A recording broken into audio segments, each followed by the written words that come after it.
Welcome to Halal Money Matters, sponsored by Saturna Capital. I'm Moneem Salam. The topic we're going to be talking about today is going to be about international investing. People always talk about international diversification. They talk about why it's important.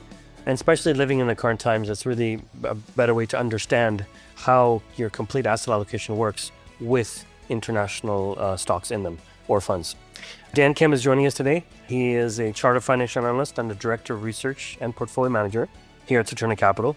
He joined us about 2 years ago, roughly, and has some really extensive experience running his own company called Black Crane Capital. There he was managing a global investment firm, and also he did this all the way up to when he was joining Saturna. He obtained his bachelor's degree from Cornell University, where he studied operations research and industrial engineering, with a concentration in electrical and computer engineering. What a handful. He then attended Cornell's Johnson Graduate School of Management, where he earned a master's in financial engineering. I'm really excited to have him on the call. And so let's get started. Welcome, Dan. Thanks for having me, Moneem. Great to be here.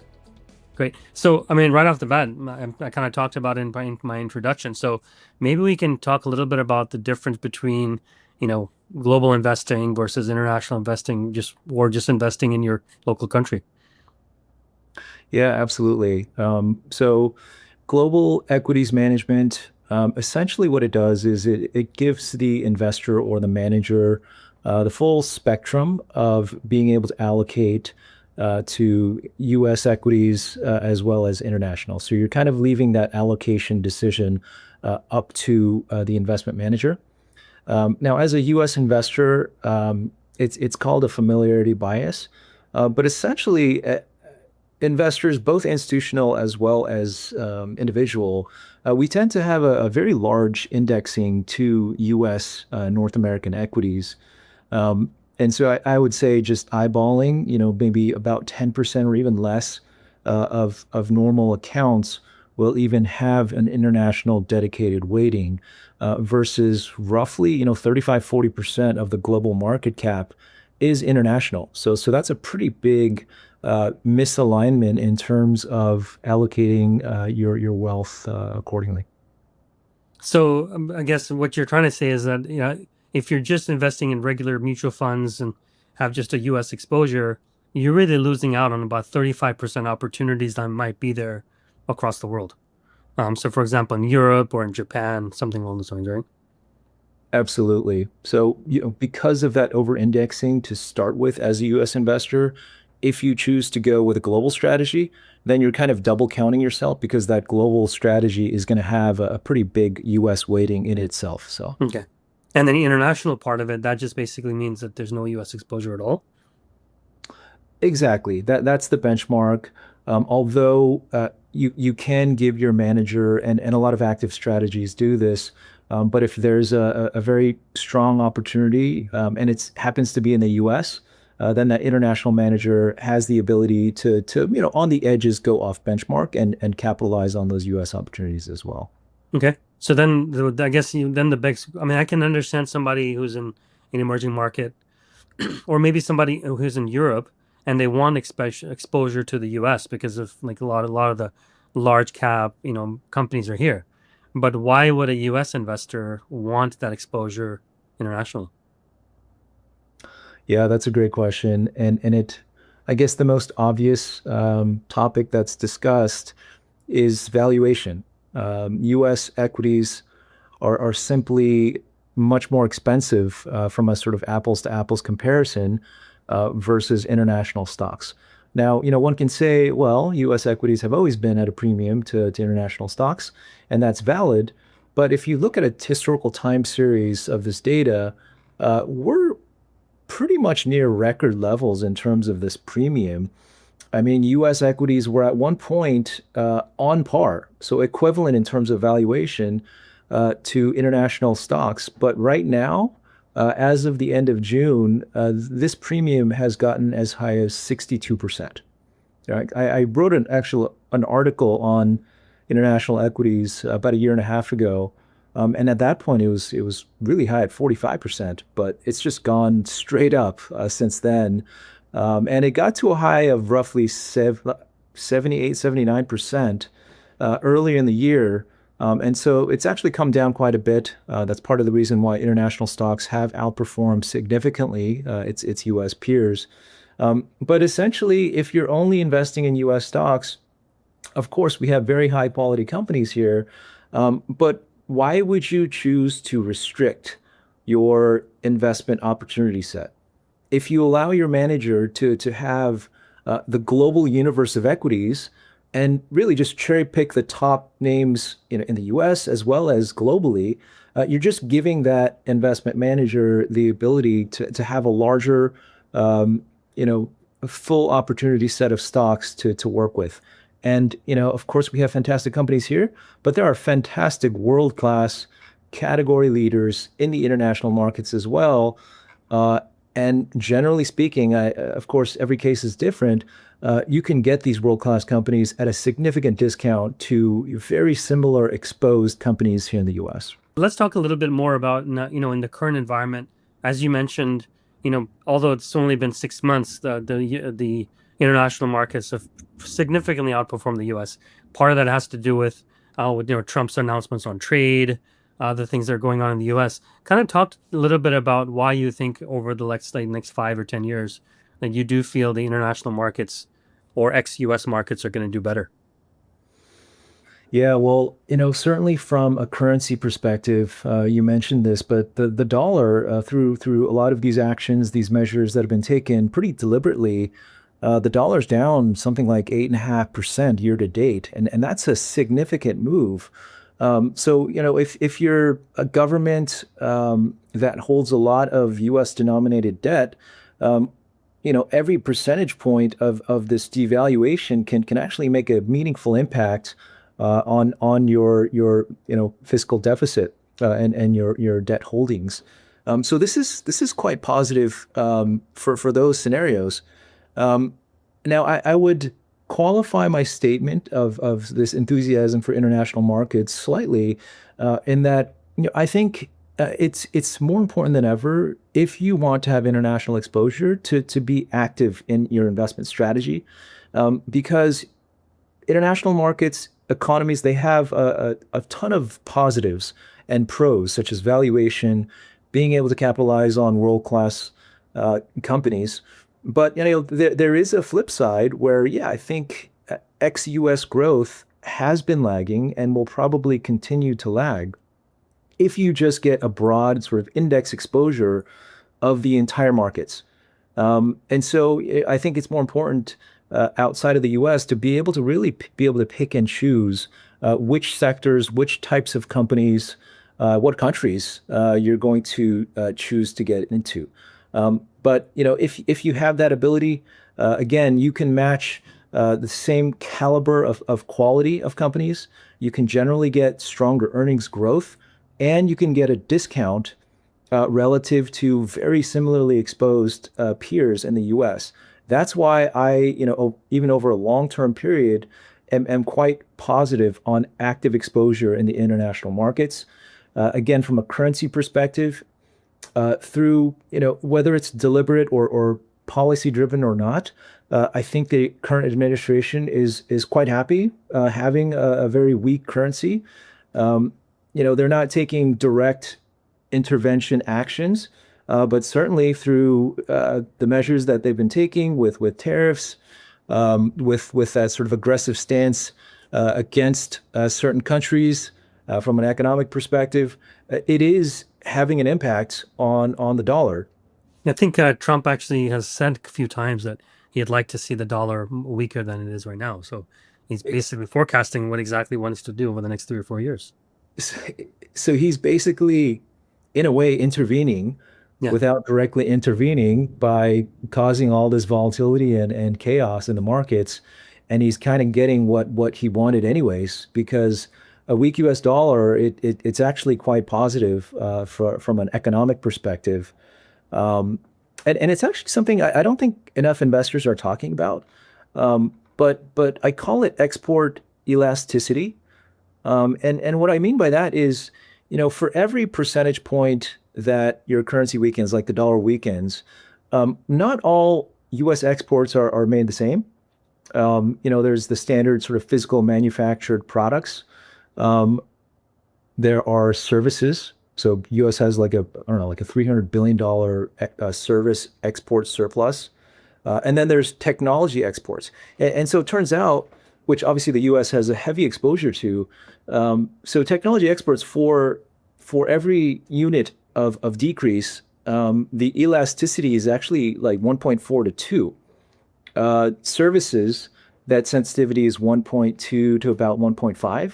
And the least impacted is this sort of physically manufactured products, which is I think it's like a quarter or less of all of the US's exports.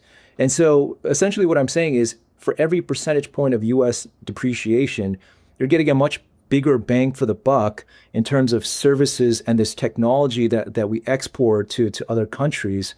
And so I think that's kind of why that's what's kind of contributing to this resilience.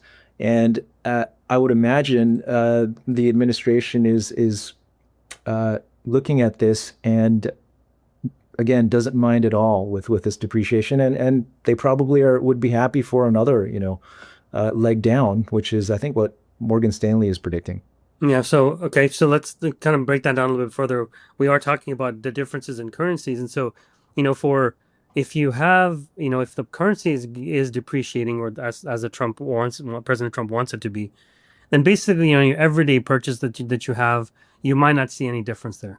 But if you had, for example, a holding of an international stock, let's supposing in Europe or in Japan, and for every, let's say, 1 percentage point the dollar depreciates, you're actually making 1 percentage points higher on whatever the return is on the reverse currency, correct? Exactly. So you just get the immediate benefit from that depreciation with a presidential administration that's very happy to see that depreciation, which benefits you as an international investor, and will probably continue to have this stance. So you're kind of in a good spot from a currency perspective, and from just a global economic perspective, as long as you're not picking the companies that are exporting a ton of manufactured goods into the U.S., which there's a lot of. So this is why it's important to be active. You can really sort of scalp your way into strong returns. And the other part of this is, but you can also get exposure to international by investing in U.S. companies. The large caps usually are doing a lot of exporting and those type of things. Are you saying that there's not, it's not a one-to-one ratio of how much benefit there is? Yeah, that's a great point. And so you're absolutely right. We've got very large multinational companies in the U.S. That do a lot of exporting. The one thing to keep in mind is that even though technically a lot of the revenues may be categorized to go overseas, maybe it's Greater China, Europe, the actual end demand component of where that good that you ship sort of on an intermediary basis to perhaps even China ends up tends to be in a lot of cases the US. So it looks like you're getting that sort of overseas exposure, but in the end, what you're getting is just US consumption of that finished product after that intermediary country, like a Singapore or Vietnam or even China, will sort of value add upon that and then ship back to the US. You talked about higher valuations in the US than in other parts of the world. And also at one point in time, probably I would venture to guess it was basically in the 2000s that they were almost at parity. The valuations were at parity. And so I don't think it's not that the companies in Europe or other places haven't grown. It's just the US has grown faster over the past 15 or 20 years, for example. Why do you think that trend is not going to continue? Yeah, you know what? I think it does continue to be perfectly honest. So I'm not negative on US equities. I like US equities a lot, but from a relative standpoint, it's absolutely beneficial to diversify your assets and wealth outside the US, and especially if you have the ability to not just buy like a blanket strategy that you're just getting all the exposures, good and bad, with this ex-US economy, which I think is probably going to continue to grow at a slower pace, just because there are some structural issues, but then there are some investment related issues. There's demographic issues that all combine to probably a slower trajectory than the US. But does it justify, a 62% premium valuation? I don't think so. I think from a currency standpoint, you're in a favorable starting point at least. From a valuation standpoint, I mean, we're basically at record highs. It's extremely compelling. And then from, just an innovation catch-up standpoint, the U.S. has been just printing out all of this innovation. They've been reinvesting. Their productivity is top notch right now, and it probably continues to chug along. But if you're in a country that has a demographic problem, especially like maybe Japan or even Europe, and then you have a huge productivity boost from AI, from virtual, software agents that it can essentially replicate human labor. Those countries that have had this chronic structural shortage of labor, I mean, they're probably going to stand to benefit the most on a relative basis. Everyone's going to benefit. The U.S. is going to benefit, but the U.S. is already starting at a point of pretty good efficiency and productivity, whereas it's been a big problem for Western Europe and Japan and Korea, even China. So from a relative net standpoint, the sort of velocity of that improvement, there is a strong case to be made that international markets have a much better ability to generate that delta, that difference in terms of growth differential. That's a really good point. And then, this is not the first time, by the way, I had you on a podcast, because we actually did a webinar together, and then we put that into a podcast. And there were certain things that we were talking about. This happened right after Trump had announced his tariff plans and those things. So there are, as we mentioned, a few of the things that are causing the dollar to depreciate relative to other currencies. We talked a little bit about the strategy of Trump to be able to just come out and say he wants to lower dollar. But the other two, I wanted to focus on. Number one is going to be just our debt and the deficit that we keep running every single year. How does that play into dollar weakness or dollar strength? Yeah, well, I think it's been playing straight into the dollar weakness that we've seen, and it's kind of day by day. But I don't think that narrative is going to change in a meaningful way, and at least in the foreseeable future, partially because the administration doesn't mind a weak dollar at all, and they probably don't mind it getting weaker, as mentioned, and this big bill that apparently has passed in the Senate today. Again, I leave the calculations up to the experts in terms of what it's going to do to the budget. But clearly the markets are expressing themselves in a way that leads to sort of a weakened fiscal debt situation and directly translating into a weaker dollar. And again, we have to remember, with these tariffs, again, I don't know how it's exactly going to play out. Some people say, the producers like companies in China are going to take all of the brunt of the tariffs, and they're just going to eat it, and we're not going to experience anything. Other people will say they're just going to pass all that price increase, that tariff on to the U.S. And so, the answer is probably somewhere in the middle. But there's going to be some impact. Someone has to eat it, and it's going to differ by product. If it's high in demand, then probably the consumer is going to eat it. If it's like very commoditized, then probably the producer eats it. But whatever happens, we're going to eat it in some extent. But then again, with this decline of 8+% in the currency, I mean, think about it. There's a tariff that's slapped on what we import, and our dollar is 8-9% weaker. So that's like a double whammy that we're experiencing right now. And so it's definitely kind of that we're taking the pain up front. And so I'm kind of cringing and hoping that it's not too bad.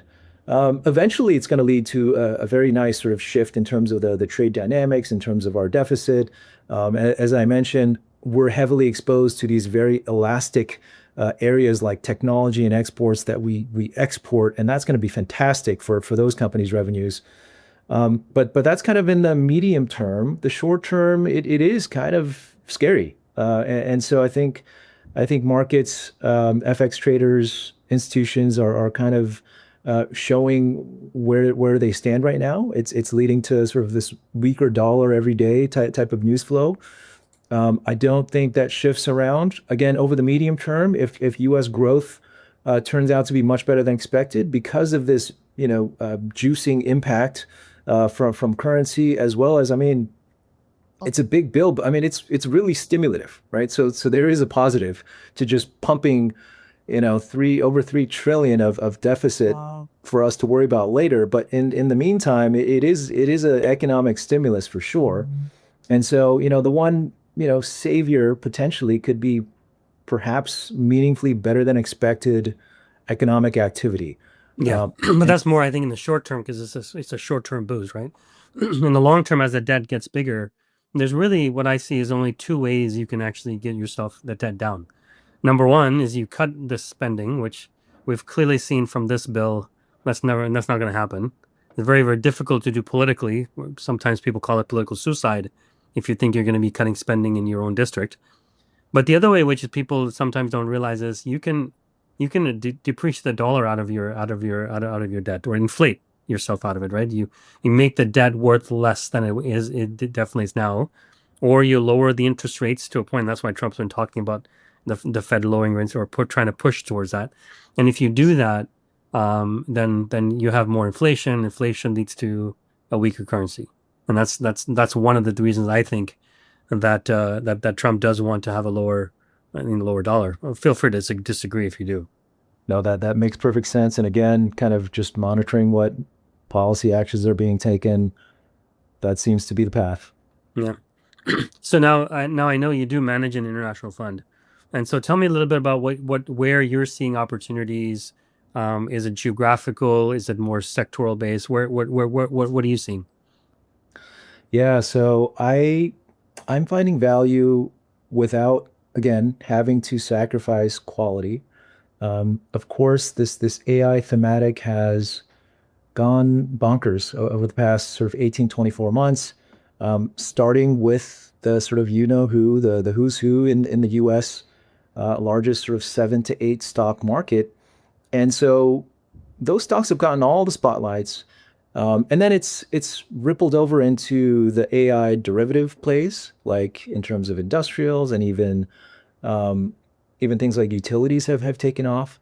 But a similar phenomenon is happening overseas, but it's just a bit more delayed, and it's definitely not receiving the same sort of spotlights that the U.S. is. I mentioned SAP versus ServiceNow, but in other areas, one area I'm looking at in particular is within the AI data center. You can have blazing fast chips and blazing fast networking equipment. So I'm referring to, NVIDIA makes the GPUs, and now Broadcom's making the ASIC sort of accelerators as well, which is kind of comparable. But then you have your networking chips and infrastructure, which Broadcom, of course, also participates in. But then you need the wiring and the cabling to allow this data to essentially be transferred. And if you don't have that capacity, then it doesn't really matter how blazing fast your GPUs and networking chips are. It's just not going to be possible. Either there's too much heat, or it's just there's too much decayance of the signal.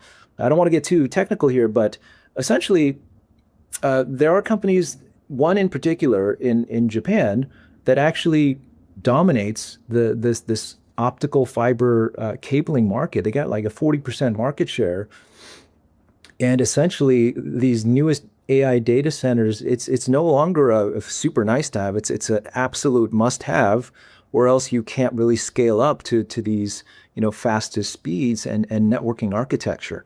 And so, this is a company that's trading at 21 times, going to 18 times, versus, US peers are trading in the 40 to 50 to 60 times earnings range.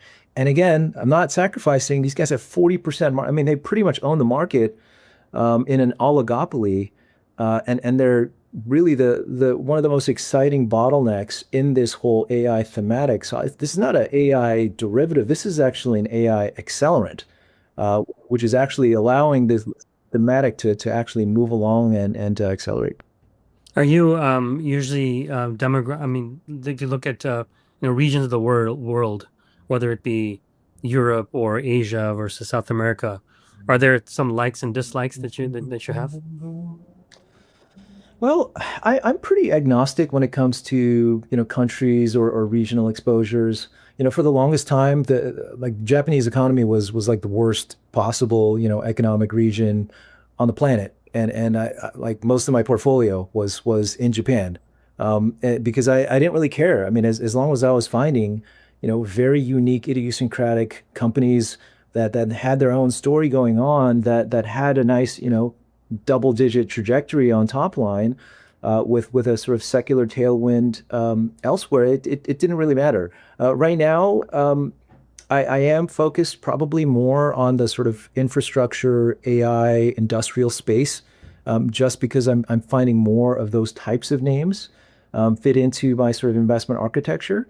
But from a regional standpoint, I do like what has happened in Japan. I think Korea is probably going to go through a similar sort of transformation. It's probably not going to be an overnight thing. But those are a couple areas I like. I do like parts of Europe. I think the region probably has some upside in terms of more stability, hopefully, going forward, and a reinvestment cycle that has just kind of been lacking for the last 15 years, especially after the European debt turmoil that we saw in the sort of early 2010s.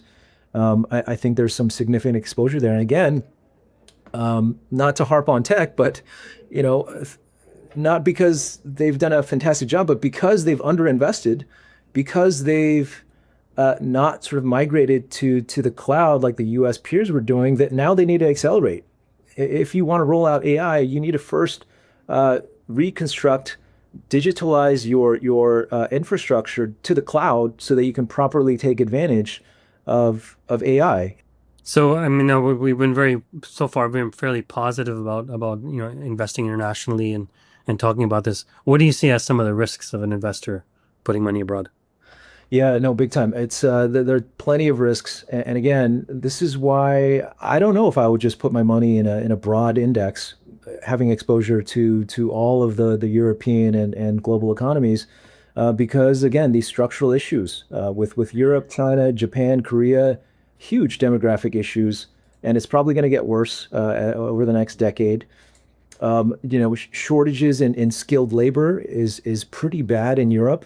There's been a underinvestment cycle in infrastructure and in technology and innovation in Europe. Again, over the last 10, 15 years. China has had a massive, I mean, their property market just blew up like really badly about a year and a half ago. Yeah, it looks like it's stabilizing, but it's a bit of a hole they need to dig out of. And so I think youth unemployment there is it's in the upper teens. It's Well, quite bad there. And these aren't issues that can just kind of flip on a dime and recover. So they're definitely starting at a difficult spot to be able to quickly catch up to other peers. So those are definite risks that I see. It's great to see, hopefully, a more sort of calm Middle East environment from a geopolitical standpoint.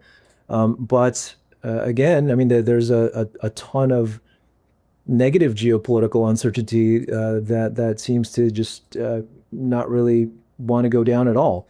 And so who knows? Time will tell what happens, but there can definitely be casualties from all this. And some economies are not as equipped. They're not in a strong economic positioning to be able to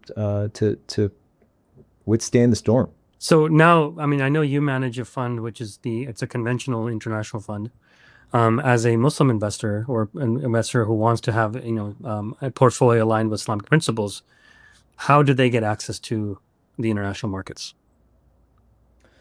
Yeah, I think international markets is actually a great playing field for halal investors, um, in terms of looking for companies that don't take a lot of debt.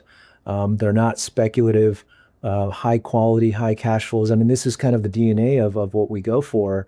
Um, you know, as a firm, investment firm itself, not only for the halal dedicated strategies, but from an overall DNA perspective. So, I know there's a ton of U.S. stocks and companies that have these characteristics, but from an international setting, again, because we don't need to really sacrifice quality, we're able to have more than enough of a candidate pool of a universe to be able to deploy this and actually differentiate even more relative to a lot of other companies and constituents in these overseas markets relative to the U.S. And this is partially why, back to the active versus passive theme, active managers internationally have consistently been able to outperform the broader markets. And that hasn't really been the case for U.S. equity active managers. It's been much more difficult for them. And that's really just a reflection of there's just greater uncertainty, as well as international markets are just less efficient. I don't want to say anything negative, but they're just simply not covered as closely with as much rigor and really eyeballs as their U.S. peers. And so that generally tends to situations where there are just more mistakes in terms of analyst projections on things like top line revenues, operating margin forecasts that collectively lead to these, bigger, more juicier opportunities from an international standpoint. Well, great. Thank you so much, Dan, for your time. Is there any kind of final thoughts you want to share with us before we close it off? I think we covered a lot. Thank you for that. I like to take a step back and just think about what I'm doing with my wealth. I generally think people should have international global exposure, because if you spend a single dollar on anything, chances are that's going to have some international component to it. So in a way, you're really hedging yourself from a total wealth perspective. That's another way to take a step back and kind of look at it from a different perspective. Well, Dan, thank you so much for your time. I really appreciate you taking and explaining to our listeners about international investing and the benefits and the risks there. The pleasure was all mine. Thank you for having me. Great to be here. Thank you. Thank you for listening to Halal Money Matters. If you like what you hear, please do rate us on the app stores and also leave us a review. It helps other people find us a lot easier. The thoughts and opinions expressed on Halal Money Matters do not necessarily reflect the views of Saturna Capital, Amana Mutual Funds, or their affiliates. Please consider an investment's objectives, risks, charges, and expenses carefully before investing. To obtain this and other important information about the Amana Funds in a current prospectus or summary prospectus, please visit amanafunds.com or call toll-free 1-800-728-8762. Please read the prospectus or summary prospectus carefully before investing. The Amana Funds are distributed by Saturna Brokerage Services, member FINRA and SIPC, and a wholly owned subsidiary of Saturna Capital, the investment advisor to the Amana Funds. Investing involves risk, including the risk that you could lose money. The Amana Funds restrict investments to those companies consistent with Islamic and sustainable principles, which limits opportunities and may affect performance. This material is for general information only and is not a research report or commentary on any investment products offered by Saturna Capital. This material should not be construed as an offer to sell or the solicitation of an offer to buy any security in any jurisdiction where such an offer or solicitation would be illegal. We do not provide tax, accounting, or legal advice to our clients, and all investors are advised to consult with their tax, accounting, or legal advisors regarding any potential investment. Investors should not assume that investments in the securities and/or sectors described were or will be profitable.